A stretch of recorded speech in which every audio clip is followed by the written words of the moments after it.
फैसलाबाद में gas leakage के बायस chemical factory में धमाका, 16 अफराद जाम भाग हुए हैं, 6 अफराद जख्मी। मलबे तले दबे अफराद की तलाश जारी है। हलाकतों में इजाफे का भी खदशा बताया जा रहा है। इरफान उल्लाह नुमाइंदा जियो न्यूज़ हमारे साथ मौजूद हैं। इरफान, आपसे पहले भी बात हुई थी तो आपने इत्तला दी थी कि मलबे में अभी भी लोगों के दबे होने का खदशा है। इमदादी कार्रवाइयाँ कहाँ तक पहुँची?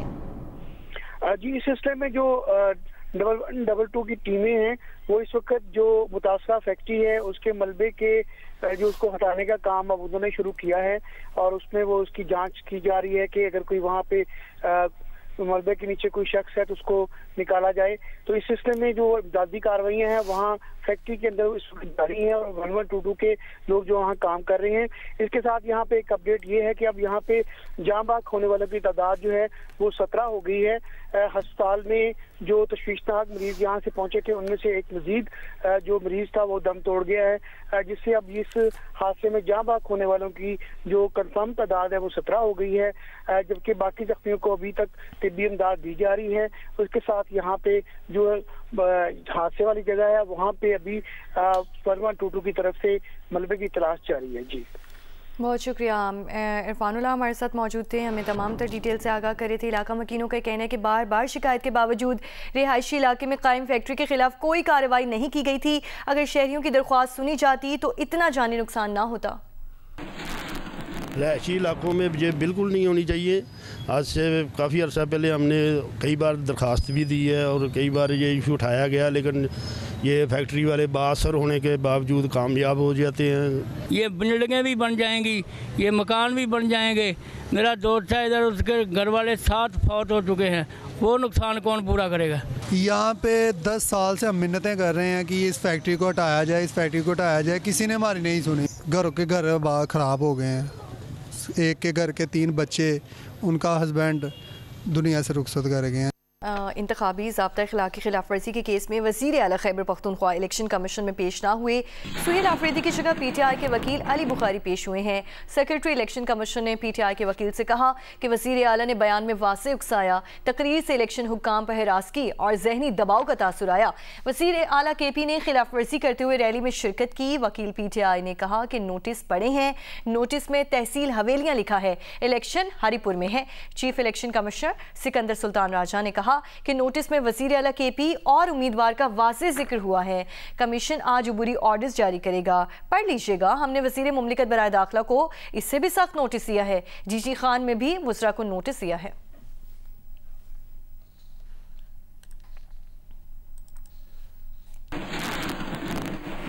और वज़ीर आला खैबर पख्तूनख्वा ने इलेक्शन कमीशन में तलबी का नोटिस पेशावर हाई कोर्ट में चैलेंज कर दिया है।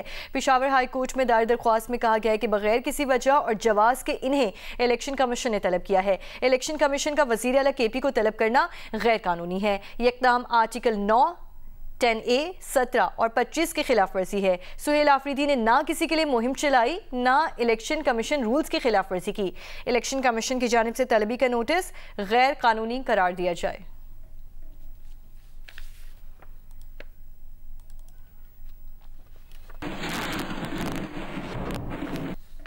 और इस्लामाबाद में वफाकी आईनी अदालत में फाइलिंग एंड इंफॉर्मेशन डेस्क का इफ्तिताह कर दिया गया है। फाइलिंग डेस्क के इफ्तिताह पर 2 नए केसेस जमा करवाए गए हैं। जस्टिस अली बाकिर नजफी ने भी तकरीब में शिरकत की। जस्टिस बाकिर नजफी ने इक़दाम को तारीखी संगे मील करार दिया। डेस्क पर केस फाइलिंग और मुस्तदिका नकूल की दरख्वास्तें वसूल की जाएंगी। डेस्क का मकसद आवाम, वकला और दरख्वास्त गुजारों को सहूलत देना है।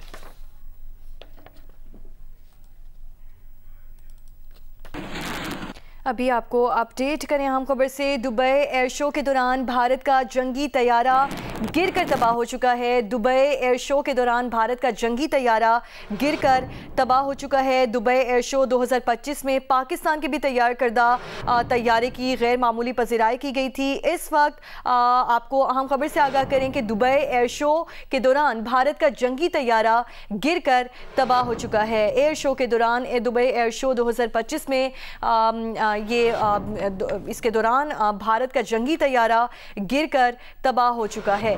आपको अपडेट कर रहे हैं हम खबर से।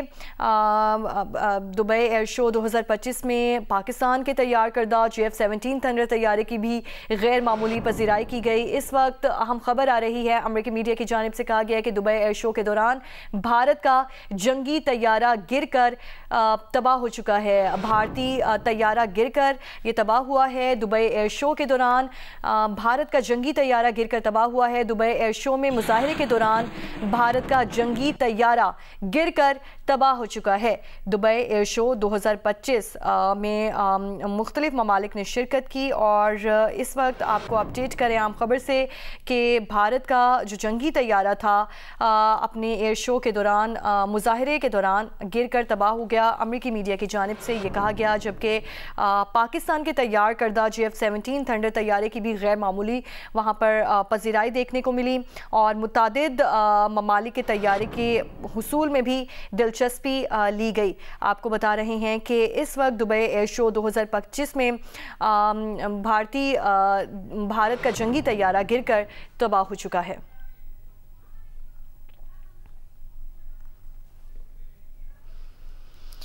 दुबई एयर शो 2025 में मुख्तलिफ ममालिक ने इसमें शिरकत की। पाकिस्तान के तैयार करदा भी तैयारे की गैर मामूली पजीराई देखने को मिली। आपको बताएं कि air chief marshal Zaheer Ahmed Babar Sidhu ने दुबई एयर शो के मौके पर मुख्तलिफ ममालिक की फ़िज़ाई अफवाज को सरबराहान से मुलाकातें भी की। इस वक्त ये मनाजिर आपको दिखा रहे हैं। दुबई एयर शो के दौरान भारत का जंगी तैयारा था जो गिर कर तबाह हो चुका है। एयर शो के दौरान भारतीय पायलट्स की जानिब से ये तैयारा उड़ाया जा रहा था और इस वक्त ये मनाजिर आपको दिखा रहे हैं कि दुबई एयर शो के दौरान भारत का जंगी तैयारा गिरकर तबाह हो चुका था। अमेरिकी मीडिया की जानिब से ये ख़बर आपको दे रहे हैं कि गिरने वाले तैयारे के पायलट्स के बारे में मालूमात इस वक्त ली जा रही हैं। ख़बर एजेंसी की जानिब से कहा गया, दुबई एयर शो में भारतीय लड़ाका तैयारा गिरकर तबाह हुआ है। दुबई एयर शो के दौरान भारत का जंगी तैयारा है जो गिरकर तबाह हुआ है। गिरने वाले तैयारे के पायलट्स के बारे में मालूमात अभी ली जा रही हैं, भारतीय मीडिया की जानिब से कहा गया, जबकि ख़बर एजेंसी की जानिब से ये भी बताया गया कि दुबई एयर शो में भारतीय लड़ाका तैयारा गिरकर तबाह हो चुका है। गिरने वाले तैयारे के पायलट्स के बारे में अभी ताहाल कुछ कहा नहीं जा सकता, अभी मालूमात उसके बारे में ली जा रही हैं। भारतीय मीडिया की जानिब से कहा गया है दुबई एयर शो के दौरान भारत का जंगी तैयारा गिरकर तबाह हो चुका है। माहिर कौमी सलामती सैयद मोहम्मद अली साहब हमारे साथ मौजूद हैं। सैयद मोहम्मद अली साहब, बहुत शुक्रिया आपके वक्त का। सैयद मोहम्मद अली साहब, जैसे कि आपने देखा कि दुबई एयर शो में पाकिस्तान के तैयारे भी वहाँ पर मामूली पजीराई देखने को मिली और इस वक्त ये बता रहे हैं कि दुबई एयर शो के दौरान भारत का जंगी तैयारा गिरकर तबाह हो गया है, क्या कहेंगे आप? जी देखिए, मैं समझता हूँ कि ये एक बहुत ही शर्मिंदगी का मुकाम है भारतीय एरोस्पेस इंडस्ट्री के लिए, क्योंकि दुबई एयर शो जो है वो आलमी एविएशन इंडस्ट्री का एक सबसे one of the leading fair समझा जाता है, जिसमें दुनिया के सबसे बड़ी जो तैयारा साज कंपनियां हैं वो अपनी जदीद तरीन तैयारों को शोकेस करते हैं। आप जानते हैं कि पाकिस्तान के एयर चीफ भी कल वहां पे मौजूद थे और भारतीय जो पायलट्स हैं उन्होंने JF-17 थंडर के स्टॉल का भी विजिट किया था और उसकी काफी तारीफ की थी। तो देखें, भारत ने अरबों डॉलर लगाए हैं और बहुत तवील अरसे तक 25-30 साल इन्वेस्टमेंट की है।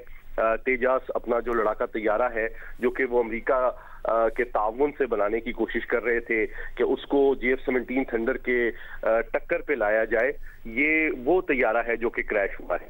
तो इसमें तीन चीजें मैं क्विकली आपसे शेयर कर लेता हूँ। पहली बात तो ये है कि इसमें जितनी इन्वेस्टमेंट की गई है पिछले 20-25 साल में इस प्रोजेक्ट में, आप उसका तसव्वुर भी नहीं कर सकते। वो समझ लें कि तकरीबन कोई 10 गुना ज्यादा इन्वेस्टमेंट है जितनी हमने JF-17 थंडर में की है, पहली बात।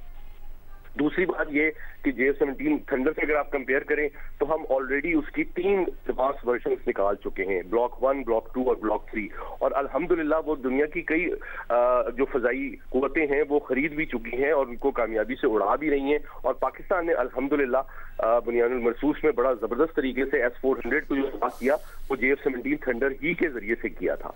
तो ये वो हकायक हैं जो कि मैं समझता हूँ अब दुनिया देख रही है कि भारत की टेक्नोलॉजी और ताकत का जो जोम है उसकी हकीकत क्या है, कि वो अपना बेहतरीन तैयारा जिसमें $100 उन्होंने इन्वेस्ट करके उसके प्रोजेक्ट में लगाए, उसको जब वो मार्केटिंग के लिए पेश करते हैं आलमी मंडी में और आलमी फेयर में, तो वो पहली फ्लाइट से ही क्रैश हो जाता है। तो ये उनकी फनी महारत, उनकी टेक्नोलॉजी हकीकत है, वो अब मैं समझता हूँ पूरी दुनिया के सामने आ गई है।